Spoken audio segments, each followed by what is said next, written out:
तो मैं हूं नादिया अनवर और उम्मीद करती हूँ आप सब खैरियत से होंगे। नाजरीन, इन सेशंस का करने का मकसद और ये जितनी भी वीडियोस हैं इनका मकसद ये होता है ताकि आपके लिए जो है एक इंफॉर्मेटिव और एक अवेयरनेस प्रोग्राम ला सकें, ताकि जो है आप स्टॉक मार्केट में भरपूर तरीके से काम कर सकें। और अगर आपकी कोई क्यूरीज है तो उसके हवाले से भी आप सवाल कर सकते हैं। तो इसके लिए ज़रूरी है कि आप चैनल को लाइक और सब्सक्राइब करें और इसके साथ ही साथ बेल आइकन को भी हिट करें। वजह ये कि ताकि कोई भी इंफॉर्मेटिव वीडियो आपसे मिस ना हो जाए। और जो है फर्दर अगर आप हमारा व्हाट्सएप ग्रुप भी ज्वाइन करना चाहते हैं तो डिस्क्रिप्शन में लिंक दिया हुआ है, उसको ज्वाइन करें। आपको टाइमली अपडेट मिलती रहेगी। और इसी के साथ ही नाजरीन, आज हमारे साथ सेशन में जो गेस्ट मौजूद हैं उनके हवाले से मैं आपको बताती चलूं कि उनका ताल्लुक है स्पेक्ट्रम सिक्योरिटीज लिमिटेड से। जी हाँ, वो हेड ऑफ सेल्स हैं और जो है रिसर्च ऑन सेल्स भी है, उनका एक्सपीरियंस रहा है। और जो है इस वक्त वो स्पेक्ट्रम सिक्योरिटीज में हेड ऑफ सेल्स की खिदमत अंजाम दे रहे हैं। जी हाँ, मैं बात कर रही हूँ इमरान अब्दुल अजीज साहब की। तो आइए उनको वेलकम करते हैं और उनसे जानते हैं मार्केट का हवाला। अस्सलाम वालेकुम सर। वालेकुम अस्सलाम नादिया। कैसे हैं सर, आप खैरियत से? Thank you very much, thanks for having me on show. Thank you sir आपका कि आपने हमारे प्रोग्राम के लिए टाइम निकाला। और सर सबसे पहले तो मैं ये चाहूंगी कि आप जो है एक मार्केट का रिव्यू दें। आज की स्पेशली मार्केट जो है काफ़ी मतलब मार्केट प्रेशर में थी। तो जो है क्या वजह थी और कौन से सेक्टर्स में जो है, जो हमने देखा ऑटो सेक्टर में सेलिंग अचानक आ गई, और जो है क्या सारा मामला थे। थोड़ा सा एक मार्केट सेशन के, एक मार्केट के ऊपर एक रिव्यू दे।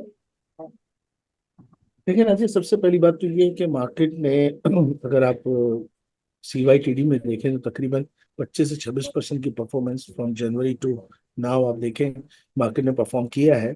और उसमें अगर आप सबसे जो बेहतरीन सेक्टर परफॉर्मेंस में रहे हैं, स्पेशली रिसेंट 2-3 मंथ्स के अंदर, तो आप देखें ऑटो सेक्टर बड़ा अच्छा परफॉर्म किया है, बल्कि अनएक्सपेक्टेडली जो लोगों की एक्सपेक्टेशंस थी उससे भी ज्यादा परफॉर्म कर लिया है। तो जी। जाहिर है उसके अंदर जो भी मार्केट एक ऐसे फेज में आती है जहाँ कंसोलिडेशन और फिर थोड़ी बहुत प्रॉफिट टेकिंग, तो हमेशा उन्हीं शेयर्स के अंदर आपको पहले सेलिंग नजर आएगी या प्रॉफिट टेकिंग नजर आएगी, जिन्होंने मार्केट की परफॉर्मेंस से ज्यादा परफॉर्म किया होगा या मार्केट को बहुत आउट परफॉर्म किया होगा। और हम्म। फिर दूसरी बात ये कि अगर आप CYTD में भी देखें कि जो सेकेंडरी मार्केट यील्ड्स हैं वो भी 3-4% स्पेशली 12 मंथ पेपर में वो आपको नीचे मिली है। तो इंटरेस्ट रेट जब कम होते हैं तो लोगों की एक्सपेक्टेशंस होती हैं कि वो सेक्टर परफॉर्म करेंगे, जैसे ऑटोज है, सीमेंट्स है, स्टील है। दो उन्होंने इतना अच्छा परफॉर्म नहीं किया, उसकी भी कुछ वजूहत हैं। बट ये कि जब इंटरेस्ट रेट्स नीचे आते हैं तो लोगों को लगता है ऑटो सेक्टर में एक तो जो है वो फाइनेंसिंग की वजह से भी जो है वो सेल्स वॉल्यूम बढ़ेंगे। फिर ऑफ कोर्स ऑटो सेक्टर के अंदर जो प्रोडक्ट्स हैं उनकी प्राइसेस भी इतनी बढ़ चुकी हैं कि वो भी मार्जिन को इम्पेक्ट करती हैं। तो इस वजह से ये है कि उन्होंने परफॉर्म किया। और अब जब मार्केट कंसोलिडेशन फेज में एक आप देख लें कि अच्छा परफॉर्म कर चुकी है, तो लोगों ने जरा प्रॉफिट टेकिंग की है। तो ये है। सही। अच्छा सर, थोड़ा सा ऑयल एंड गैस सेक्टर के हवाले से मैं पूछना चाहूंगी कि इस वक्त आपको जो है कुछ इनके स्टॉक से, जैसे कैप्को हो गया, हपको है, ये लाल पीर पावर हो गया, NCPL हो गया, कोहिनूर हो गया। तो सर इनका थोड़ा सा बताइए भी, ये जो IPP का आया है मामला, उसके बाद आप इन स्टॉक्स को कैसा देख रहे हैं?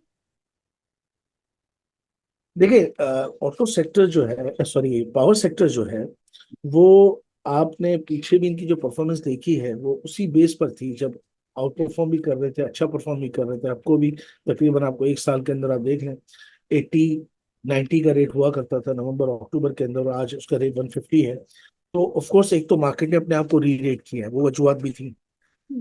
दूसरे नंबर पे ये था कि जितनी भी पावर कंपनीज थी, लोगों की एक्सपेक्टेशंस ये थी कि जो सर्कुलर डेट का मामला जो है वो गवर्नमेंट ने सारा पास ऑन करना शुरू किया। जब सारा पास ऑन से मुराद ये कि जो गवर्नमेंट जो है वो सब्सिडीज दे रही थी या मार्केट बेस्ड प्रोडक्ट्स नहीं बेची जा रही थी, चाहे वो ऑयल हो चाहे गैस हो, उन्होंने उनके रेट्स, मार्केट रेट्स या जो उनकी पूरी जो साइंस थी, इकोनॉमी थी, जो ऑयल सेक्टर की और गैस सेक्टर की थी, सारी की सारी मार्केट बेस्ड कर दी। तो उसकी वजह से उनके कैश फ्लोज अच्छा होना शुरू हुए, ऑयल एंड गैस कंपनीज के, पावर कंपनीज के। तो उनकी उम्मीदें बढ़ गई कि उनके कैश फ्लोज इंप्रूव होंगे, जो कि बढ़े भी। तो उनसे ड्यू हमने ह्यूज डिविडेंड्स भी देखे। लेकिन अब जब रिसेंट में ये जो बातें आई कि जी इनसे इनके एग्रीमेंट रीनेगोशिएट किए जाएं, तो उस पर कुछ हाउसेज ने कुछ बाकायदा जो है वो पावर कंपनीज को आइडेंटिफाई करके उनके कॉन्ट्रैक्ट्स किन साल में खत्म होने हैं, उन सबको भी एक्सप्लेन किया। लेकिन बात वही है कि अभी भी जो ये रीनेगोशिएशन पे इनमें जो करेक्शन आई है, इसमें इस बात को नहीं भूलना चाहिए कि इनकी किताबों में पुराने रिसीवेबल्स और जो कैश पड़े हैं, वो कैश आज नहीं तो कल वो कहीं ना कहीं कंपनी से आउटफ्लो की शक्ल में, डिविडेंड की शक्ल में आएंगे जरूर। तो अगर जब वो आएंगे तो उनकी अगर प्राइसेस ऐसी हैं, किसी की 30 रुपए, किसी की 40 रुपए, या किसी की 50 रुपए, तो सीधी सी बात ये है कि अगर उनमें से कैश फ्लोज 30-30, 40-40 रुपए के भी निकलते हैं, जैसे कैपको, अगर कैपको की बुक में आप देखें तो 44 बिलियन के अराउंड जो मैंने लास्ट पढ़ा है, वो उसमें म्यूचुअल फंड्स और शॉर्ट टर्म इन्वेस्टमेंट्स में पड़े हुए हैं, सुकूक में पड़े हुए हैं। तो वो जाहिर है, अगर एक कंपनी की अपनी मार्केट कैप 30-40 अरब है और उसमें 40-44 अरब के कैश इन्वेस्टमेंट्स पड़ी हैं, तो ऑफकोर्स वो आज नहीं तो कल उसमें से निकलेंगी, और वो निकलेंगी तो वो शेयर होल्डर्स को डिविडेंड की शक्ल में ही मिलेंगी, अगर उन पे डेट ना हो तो ये है कि अभी सेक्टर जो है वो प्रॉब्लम में है, टेम्परेरी। लेकिन ये मैं आपको बता दूं कि जब डिविडेंड्स वगैरह आएंगे, आना शुरू होंगे, तो लोगों को उसमें अट्रैक्शन जरूर नजर आएगी। राइट सर, और कौन से फर्दर ऑयल एंड गैस में आप स्टॉक्स देख रहे हैं जिनके डिविडेंड एक्सपेक्टेड हैं जो अच्छे आए, और क्या कौन से हैं वो? देखिए देखिए, ये मैं आपको बता दूं कि ऑयल एंड गैस सेक्टर या एनर्जी सेक्टर आपको हमेशा पाकिस्तान में आपको अट्रैक्टिव रिटर्न्स दे के ही गया है, ठीक है ना, उसमें कोई दो राय नहीं। अभी भी आप मारी की भी पे आउट्स देख लें, हम्म। जो हमारी गवर्नमेंट स्टेट ओन एंटिटीज थी ना, जिनमें आपको परफॉर्मेंस नजर नहीं आई पिछले 4-5 साल के अंदर, उसकी वजह उनकी अर्निंग्स नहीं थी, उनके कैश फ्लोज थे, उनके रिसीवेबल्स खड़े हो रहे थे। वो रिसीवर्स इसीलिए खड़े हो रहे थे कि हम सर्कुलर डेट पाइल अप करते ही जा रहे थे। तो मुझे अभी भी लगता है कि इन सब में बस ये एक सर्कुलर डेट का जो पुराना वाला मामला है, नया तो अब काफी हद तक रिजॉल्व हुआ है, और वो उस क्वांटम से जो है वो सर्कुलर डेट में आपको इजाफा नजर नहीं आ रहा। लेकिन मैं आपको फिर बताऊं कि इन सबके कैश फ्लोज बेहतर हो रहे हैं। वक्त की बात है, टाइम की बात है कि आज नहीं तो कल इनके बड़े पे आउट्स आएंगे। लेकिन अभी भी आपको, अगर आप देखें कि जो प्राइवेट ओन एंटिटीज हैं, जिसमें आपको लाल पीर पाक, जिनके भी आप 1-2 साल के पे आउट्स देखें तो उनके आपने ह्यूज पे आउट्स देखें। इसी तरीके से निषाद पावर में अभी बहुत बड़ा आप देख लें, उसकी बुक वैल्यू कुछ 80-90 रुपए की बुक वैल्यू होगी निषाद पावर की। तो मार्केट रेट आप चेक कर लें, तो वो अपनी अपनी बुक वैल्यूज के 1/3 पे भी ट्रेड नहीं कर रहे हैं, 1/3 पे, 1/4 पे ट्रेड कर रहे हैं। तो उनमें जगह तो बहुत है, बस टाइम की बात है, क्योंकि कैश फ्लोज अगर अभी नहीं है उन किताबों के अंदर, वो इसलिए नहीं है कि वो रिसीवेबल में स्टक हुए हैं। तो जहां उनको कैश फ्लोज मिलेंगे, जहां पुरानी पेमेंट्स रिलीज होंगी, जो कि होंगी, तो ऑटोमेटिक उनमें पे आउट्स आएंगे आपको अक्रॉस द बोर्ड। मैं स्पेशली बात कर रहा हूँ पावर सेक्टर की। ओजी पीपीएल, अगर आप ऑयल सेक्टर में बात करें तो ओजी पीपीएल में आपको ये चीज नजर आएगी कि उनमें पुराने स्टक हुए हैं। बट पाकिस्तान ऑयल फील्ड है या मारी है, उसमें तो पूरे का पूरा कैश फ्लो बेस्ड ही है, और उनमें अच्छे पे आउट्स आते ही। सही। अच्छा, यहाँ पर हमारे साथ पार्टिसिपेंट्स भी मौजूद हैं, और अगर आप लोग भी कोई सवाल करना चाहें, कोई सवाल पूछना चाहें, तो आप लोग पूछ सकते हैं। और जो है, अच्छा सर, आप जरा ये बताएं, आपने स्टार्टिंग में मुझे ये बताया कि जैसे कि हमने अभी देखा कि रेट कम हुए, इंटरेस्ट रेट कम हुए, स्टील और सीमेंट सेक्टर अभी तक स्टिल जो है परफॉर्म उस तरह से नहीं कर सका है। चांसेस थे, और हम ये एक्सपेक्ट कर रहे थे कि चलो फॉर द टाइमिंग नहीं हो रहा है, बट आने वाले टाइम में ये होगा। बट अभी तो काफी टाइम हो गया है, लेकिन अभी भी हम उसमें वो परफॉर्मेंस नहीं देख रहे हैं। क्या वजह है, क्यों ऐसा है?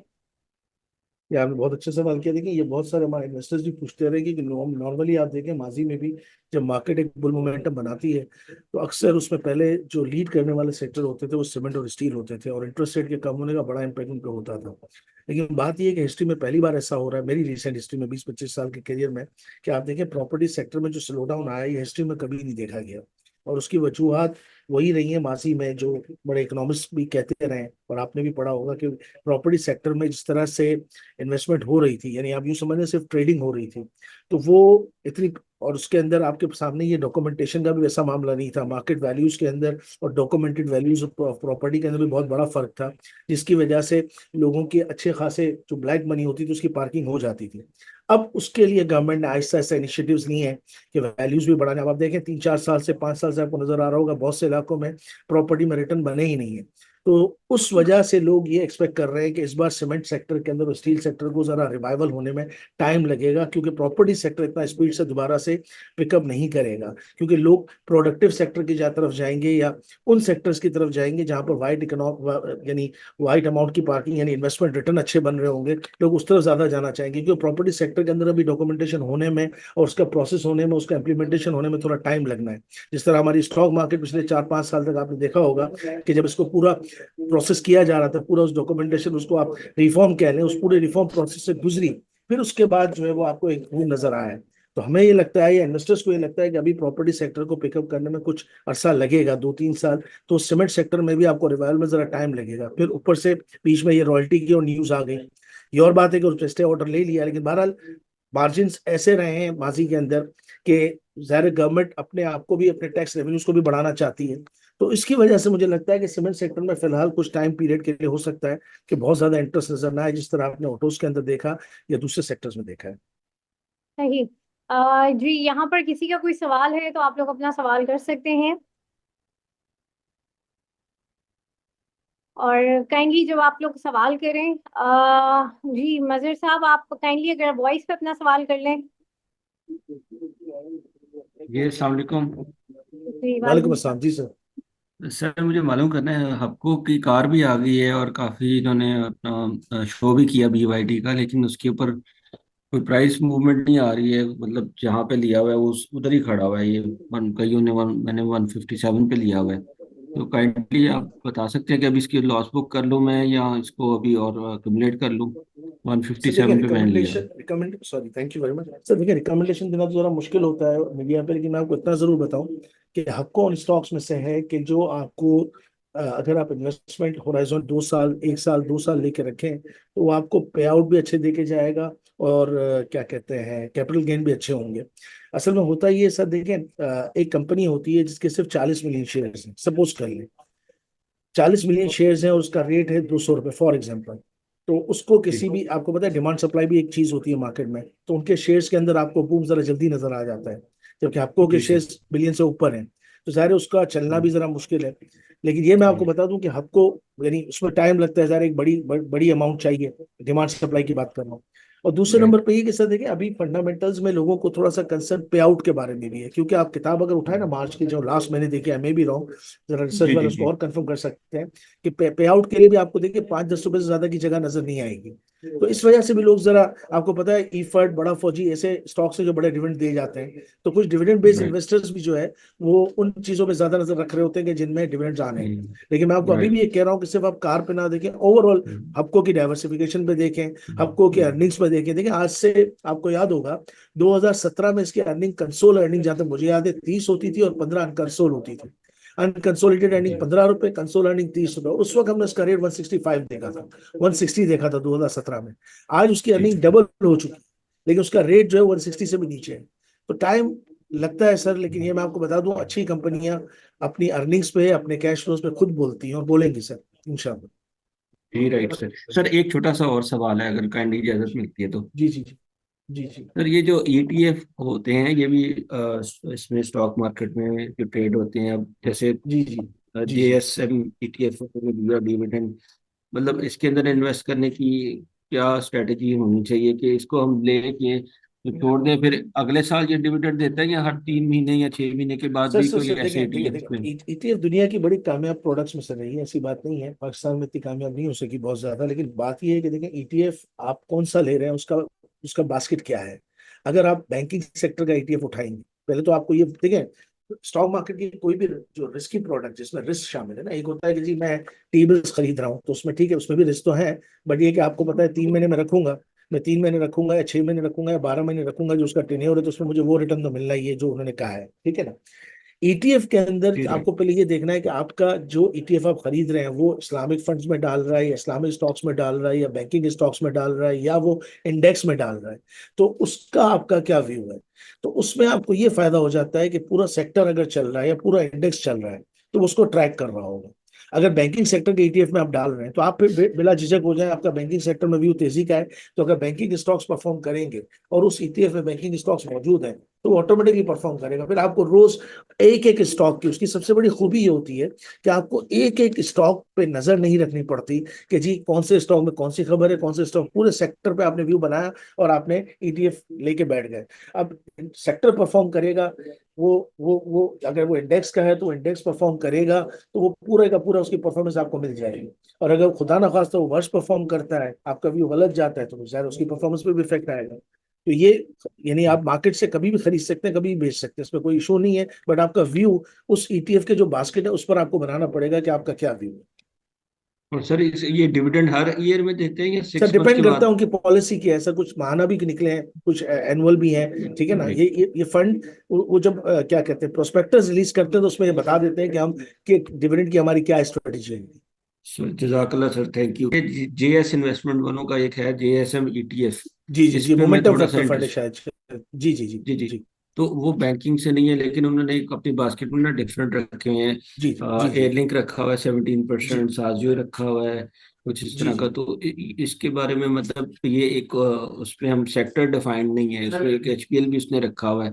तो जी जी उसमें फिर जो है फिर हम ये सोच सकते हैं कि ये मल्टीपल जो इन्होंने रखे हुए हैं कुछ सेक्टर के, कुछ कुछ जी फंड्स अच्छे वाले। जी जी तो फिर जी ये है कि ये समझ सकते हैं कि ओवरऑल जब मार्केट बूम अप करेगी तो फिर जी जैसे जी जैसे ये जी जी सेक्टर जी चलेंगे तो।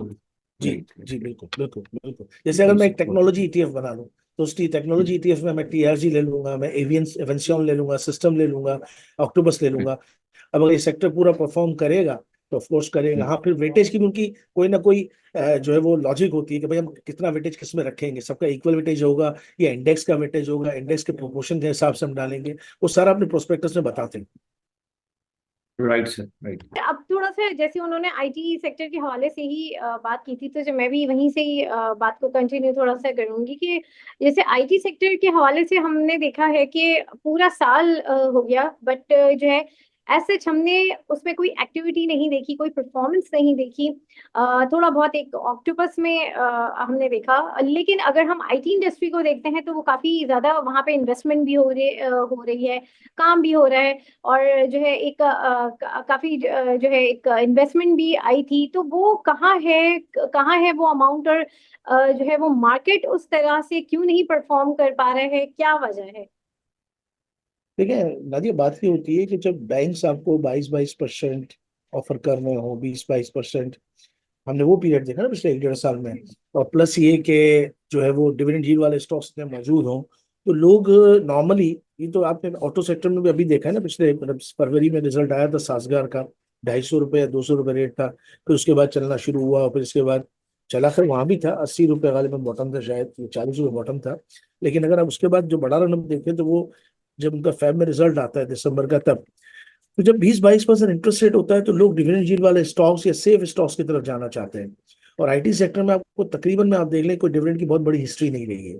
तो जाहिर है वो फिर लोगों को एक होता है कि जी हम अगर बैंक में नहीं रख रहे हैं, ठीक है, बैंक इतना अच्छा रिटर्न दे रहा है, वहां नहीं जा रहे, तो हम फिर उसकी तरफ चले जाए जो कम से कम हमें सेफ प्ले हो, जैसे पावर सेक्टर है, या आपका फर्टिलाइजर है, या ईएनपी में पाकिस्तान ऑयल फील्ड है, या फिर आपका मारी है। अच्छा, अब रही बात ये कि आईटी सेक्टर में वो ग्रोथ नहीं है, गवर्नमेंट इतना फोकस कर रही है, बिल्कुल कर रही है, उससे कोई इनकार नहीं है।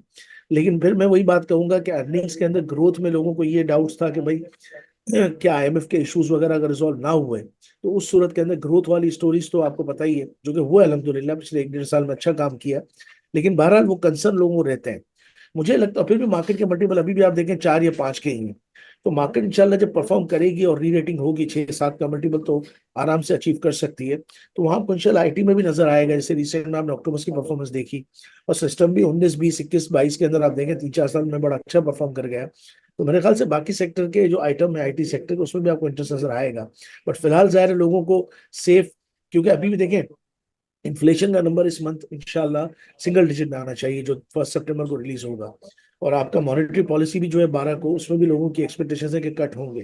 तो जब ये चीजें सामने, डिस्पाइट ये कि आईएमएफ के बारे में कंसर्न शुरू हुए हैं लोगों के, दोबारा से रूमर्स फैलना शुरू हुई हैं, सोशल मीडिया पे भी कुछ बातें हुई हैं, लेकिन अगर ये कट होंगे, मार्केट रीरेट होगी, तो आपको आईटी सेक्टर में भी इंशाल्लाह बूम नजर आएगा, उसमें भी मल्टीपल की रेटिंग होगी। लेकिन ऑफ कोर्स लोग कॉन्फिडेंस चाहते हैं ना, ये वजह है। सही। अच्छा सर, कुछ सवाल है हमारे जो है जो व्यूवर्स हैं उनके कुछ सवाल हैं। जी जी जी। ईपीसीएल के बारे में किसी ने पूछा है कि उसमें कोई रिपोर्ट है, क्या रिपोर्ट है, थोड़ी सी उस हवाले से बताएं। आप पीडीसीएल की बात करें, नहीं पाकिस्तान नहीं, टेलीकम्युनिकेशन की? ईपीसीएल। देखिए ईपीसीएल का देखिए रिजल्ट अभी अभी आया ना, रिसेंट में आया, उनको रिजल्ट अच्छा नहीं था। हम्म। देखिए बात ये है कि जितनी भी कमोडिटीज बिजनेस हैं, इनके मार्जिन्स ग्लोबली चल रहे होते हैं और लोकल डिमांड पे भी चलता है ना। तो मार्जिन्स अगर बहुत अच्छे नहीं होते, जो कि आप अगर हर हफ्ते या हर 15 दिन में लोग ट्रैक कर रहे होते हैं, तो मार्जिन्स अगर बेहतर होंगे तो ही आगे आपको कुछ बेहतरी नजर आएगी। बट मैं ये नहीं कह रहा हूँ कि मेरी रिकमेंडेशन है, क्योंकि मीडिया में रिकमेंडेशन क्या दें। ग्रुप बहुत अच्छा है, काम इकोनॉमी ग्रो करेगी तो वहां पर भी आपको इसके प्रोडक्ट की डिमांड नजर आएगी। और ग्लोबली भी इसको थोड़ा सा स्लो डाउन है। कमोडिटीज आप देखें अच्छे अच्छे लोज बना रही हैं, चाहे वो वीट हो या चाहे दूसरी कमोडिटीज हो। तो मेरे हिसाब से ये कि मार्जिन बेहतर होंगे, लेकिन अभी रिसेंट में कुछ ऐसा नहीं है कि हम कहेंगे जी इसके अंदर कोई बहुत बड़ी परफॉर्मेंस आ जाएगी। सही। सर, मिल्लत के हवाले से भी किसी ने पूछा था कि थोड़ा सा उसका बताएं, उसमें क्या करना चाहिए। लेकिन हथियार फिर मैं कहूँ कि 700 कंपनियां बड़ा मुश्किल होता है सबको फॉलो करना। लेकिन मिलेट ट्रैक्टर के बारे में मेरा एक भी बड़ा स्ट्रॉन्ग है कि आप देखें पाकिस्तान की जो कंट्री है, हमारा एग्रीकल्चर इकोनॉमी है, और इसमें आपके पास जो लिस्टेड प्रोड्यूसर्स हैं वो दो ही आपको नजर आते हैं, मिल्लत और अलगाजी। तो आप अगर ट्रैक्टर्स की बात करेंगे तो सीधी बात है कि हर एक जैसे इकोनॉमी ग्रो करती है, एग्रीकल्चर ग्रो करता है, और दूसरी बात ये कि इन गाड़ियों की या ट्रैक्टर्स की रिप्लेसमेंट भी होती है। और अक्सर गवर्नमेंट स्कीम ले आती हैं कोई ना कोई फार्मर्स के हवाले से। तो मेरे हिसाब से ये है कि इन कंपनियों में आपको शॉर्ट टर्म में तो हो सकता है कोई चीजें तंग कर जाए, but medium to long term आप देखेंगे कि इनकी जो है वो परफॉर्मेंस मार्केट के बराबर ही रहती होगी या मार्केट से ज्यादा ही रहती होगी। सही।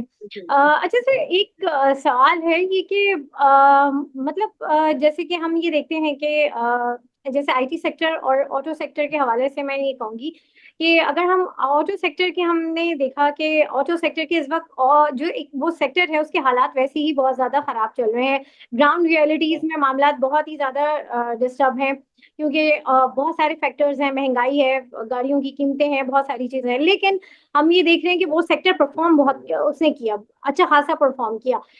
इसी तरीके से आईटी सेक्टर में हम देख रहे हैं वहां पे इन्वेस्टमेंट तो हो रही है, लेकिन जो है क्या कहते हैं, अगर हम ये चीज देखें कि परफॉर्मेंस के हवाले से देखें तो वो सेक्टर उस तरह से परफॉर्म नहीं कर रहा। अब यहीं पे मुझे ये भी बताएं कि अब जैसे कि अभी आ रहे इलेक्ट्रिक कार्स के बारे में आ रहे हैं कि इलेक्ट्रिक कार्स आ रही हैं, बहुत ज्यादा वो हो रहा है। लेकिन इलेक्ट्रिसिटी का तो हमारे यहाँ इतना ज्यादा बहरान है, और ये काफी लोगों का ये सवाल भी था कि बहुत ज्यादा बहरान है तो इनका फ्यूचर क्या होगा।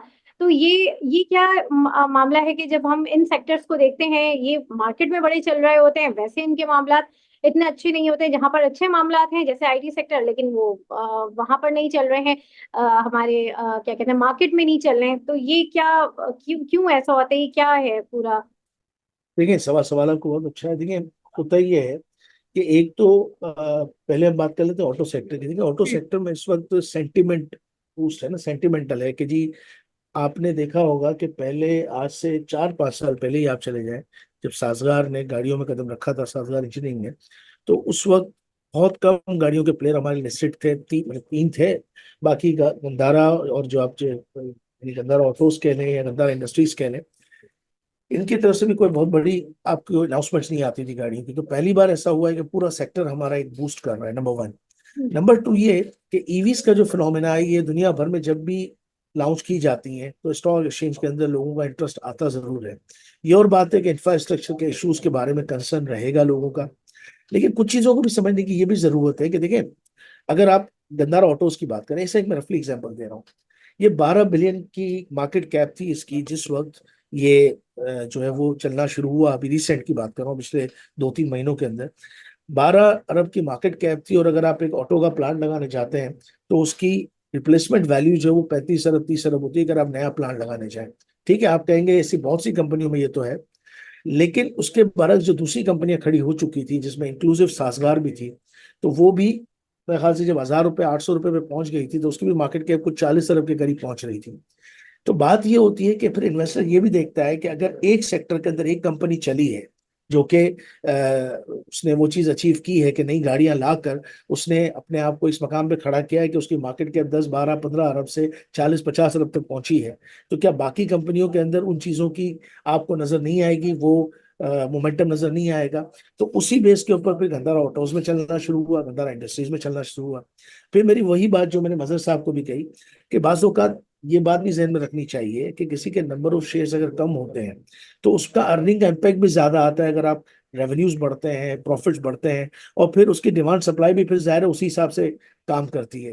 लेकिन अगर उसके बरक्स कोई दूसरी कंपनी है जिसके अंदर आपके 1 बिलियन शेयर्स हैं या 500 मिलियन शेयर्स हैं, तो फिर जाहिर है उसके अंदर डिमांड सप्लाई उसी हिसाब से मैनेज होगी। अच्छा, अब आते हैं आईटी सेक्टर के ऊपर। हमने कहा कि जी ऑटो के अंदर तो चले हमें मोमेंटम नजर आया कि भाई एक कंपनी ने परफॉर्म किया तो लोगों की एक्सपेक्टेशंस बढ़ गई दूसरी कंपनीज की तरफ, और वहां आपको नजर आ गई।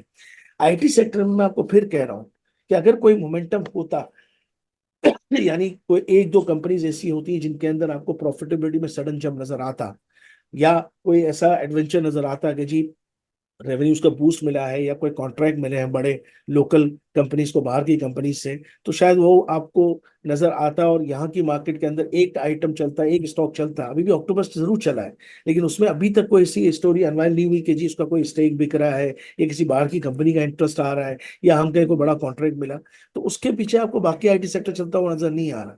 तो मेरा अपना ये व्यू है, हो सकता है कोई इस बात से एग्री करे ना करे, कि बाज औकात अक्सर ओकेजनल के मैंने देखा है कि एक एक स्क्रिप्ट या दो स्क्रिप्ट पूरी मार्केट का मोमेंटम चेंज कर देते हैं। आप देखिएगा कि एक कंपनी में एक स्टोरी आती है तो फिर लोगों को दूसरी कंपनी के साथ भी वो चीज एक्सपेक्ट करना शुरू कर देते हैं, हाँ जी यहाँ भी ये चांसेस है कि होगा। तो ये मेरी राय है, इस वजह से ये परफॉर्मेंस आपको नजर आई। सही। बिल्कुल, यहाँ पर हमारे साथ जो पार्टिसिपेंट हैं उनके कोई सवाल हैं, आप लोग कोई सवाल करना चाहें तो आप लोग कर सकते हैं। अच्छा सर, जरा सा टॉपिक के हवाले से बताएं कि जो मोस्ट इम्पोर्टेंट, क्या आप इस वक्त टॉपिक सजेस्ट करेंगे? देखिए, मैं तो आपसे ये कहूंगा कि हर वक्त मैं लोगों से एक बात करता हूँ कि आपके पास मार्केट के अंदर 700-600 कंपनीज अगर लिस्टेड हो तो जरूरी नहीं कि हमें 600 कंपनीज में ही काम करना है। बहुत सी कंपनीज हैं जिनके क्लियर आपके सामने नंबर्स हैं, कंसिस्टेंट ग्रोथ है, कंसिस्टेंट पे आउट है, और बिजनेस मॉडल ऐसा है कि जो कुछ बिजनेस मॉडल तो ऐसे है जो हर हालत में चलने ही है, जैसे फार्मा है, पावर है, आपका सीमेंट स्टील है, तो ये तो हर हालत में चलने होते हैं। तो उनमें आप पे आउट देख के, कंसिस्टेंसी देख के आप ये आप एफएफसी ले रहे हैं। अगर एफएफसी जो है वो एक कंजर्वेटिव नंबर मैं कह दूं कि नहीं, जी मैं 30 रुपए देखो की मेरा मिसाल। फोन आ गया होगा कितने का है। हेलो, जी सर। जी। कोई सवाल पूछना चाह रहे हैं मैं? नहीं, आई थिंक उन्होंने ज्वाइन किया है। आप अपनी बात कंप्लीट करें फिर हम हाँ, सवाल तो लेते हैं। अगर एफएफसी 30 रुपए की अर्निंग दे रहा है और उसमें से आपको 20 से 25 रुपए का साल का पे आउट दे रहा है, और अभी तो खैर 170 रेट हुआ है, लेकिन 170 पे भी अगर आप 20-25 रुपीज का डिविडेंड लगा लें और यील्ड निकाल लें, तो आपको अगर 15% डिविडेंड यील्ड मिल रही हो, तो मेरे ख्याल से आप मार्केट में रिस्क ले भी रहे हैं, तो सिर्फ इतना ही रिस्क ले रहे हैं कि जी ठीक है उसकी प्राइस गिर सकती है, बट 15% डिविडेंड यील्ड तो आपकी है ना। तो मेरे कहने का मतलब ये है कि मैं हर वक्त यही कहूंगा कि आप अगर टॉपिक्स ढूंढना चाहते हैं आसानी के साथ, कोई बहुत बड़ी रिसर्च स्टडी नहीं, तो उन कंपनीज को देख लें जिनकी कंसिस्टेंसी रही है अर्निंग्स में, पे आउट्स में, जो ग्रुप पॉपुलर हो चुके हैं अपने पे आउट्स की वजह से, अपने अर्निंग ग्रोथ की वजह से, अपने विजन की वजह से, तो आप जरूर लें। तो एफएफसी है आपके पास, हब पावर कंपनी है, ई फर्ड है, आप मीजान बैंक की परफॉर्मेंस देख लें, मीजान बैंक है, आपका फैसल बैंक है जिन्होंने पूरा इस्लामिक कन्वर्ट कर लिया है। तो मेरे ख्याल से कुछ कंपनीज तो आपके सामने ही होगी कि जो आपको नजर आ जाएंगी कि हम क्या पिक करें, और 4-4 5-5 के मल्टीपल पे ट्रेड कर रही हैं दुनिया में। अगर आप ढूंढने जाएं तो 17 के मल्टीपल पे, 16 के मल्टीपल पे चीजें मिलती हैं, 12 के मल्टीपल पे मिलती है, वही चीजें, वही कंपनियां, सॉरी, उसी बिजनेस मॉडल की कंपनी, उसी बिजनेस की कंपनी आपको दुनिया में कितने के मल्टीपल में मिलती है और पाकिस्तान में कितने के मल्टीपल में मिल रही है। सही, बिल्कुल। जी, किसी का कोई सवाल है तो आप लोग सवाल कर लीजिए।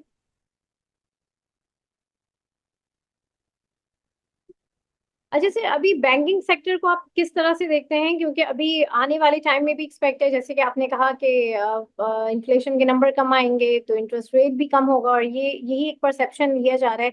तो आगे बैंकिंग सेक्टर को इस वक्त आप मतलब कैसा देख रहे हैं? देखिए, बैंकिंग सेक्टर पे लोग नॉर्मली ये कहते हैं सही है कि इंटरेस्ट रेट कम होगा और ये सब, लेकिन बात दूसरी तरफ ये भी तो है कि इंटरेस्ट रेट जब कट होता है तो मार्केट के मल्टीपल भी री रेट होते हैं ना, नंबर वन। आज अगर कंपनियां 4-4 5-5 के मल्टीपल पे ट्रेड कर रही हैं तो इंटरेस्ट रेट नीचे आएगा तो उनके मल्टीपल भी तो चेंज होंगे। दूसरे नंबर पे ये कि जो लॉन्ग टर्म पेपर्स पड़े हैं उस पर भी गेन आएगा, फिर एडवांसेस में भी ग्रोथ आती है जब इंटरेस्ट रेट नीचे आता है।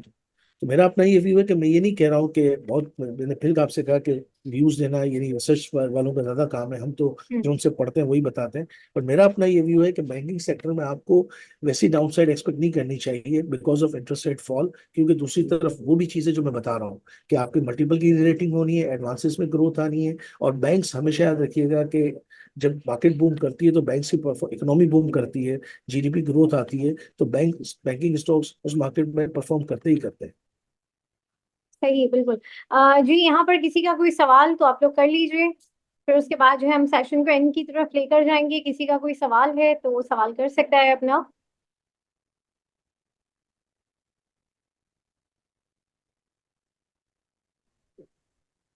चलें, सर क्या अब नेक्स्ट आप कहेंगे कि किस तरह से कल की मार्केट के हवाले से एक व्यू बता दें कि क्या आप देख रहे हैं, क्या एक्सपेक्ट होगा कल की मार्केट के हवाले से, और इन्वेस्टर्स को क्या करना चाहिए, क्या एक सजेशन उनको देंगे आप? देखिए, मैं नादिया यही कहूंगा कि इस वक्त मार्केट जो है वो थोड़ी सी, आप अगर देखें तो रेडी बोर्ड में काम थोड़ा सा स्लो है। शायद मार्केट किसी ट्रिगर का वेट कर रही है, स्पेशली आईएमएफ का मॉनेटरी पॉलिसी में हम्म। इंटरेस्ट रेट्स का या इन्फ्लेशन के नंबर्स का। तो मेरे हिसाब से ये कि मार्केट इस वक्त जो है वो रेडी बोर्ड के हवाले से बहुत साइलेंट मोड के अंदर है। और शायद रिजल्ट भी कुछ कंपनीज के आने हैं, काफी आने हैं अभी भी, तो हम्म। वो रिजल्ट का भी वेट हो रहा है। तो मेरे हिसाब से ये कि मार्केट के अंदर स्लोली एंड ग्रेजुअली जो डिविडेंड यील्ड पेइंग स्टॉक्स हैं, लोगों को उसकी तरफ रहना चाहिए, जिसमें स्पेशली मैं फिर कहूंगा आपका एफएफसी है, ईफर्ट है, हपको है।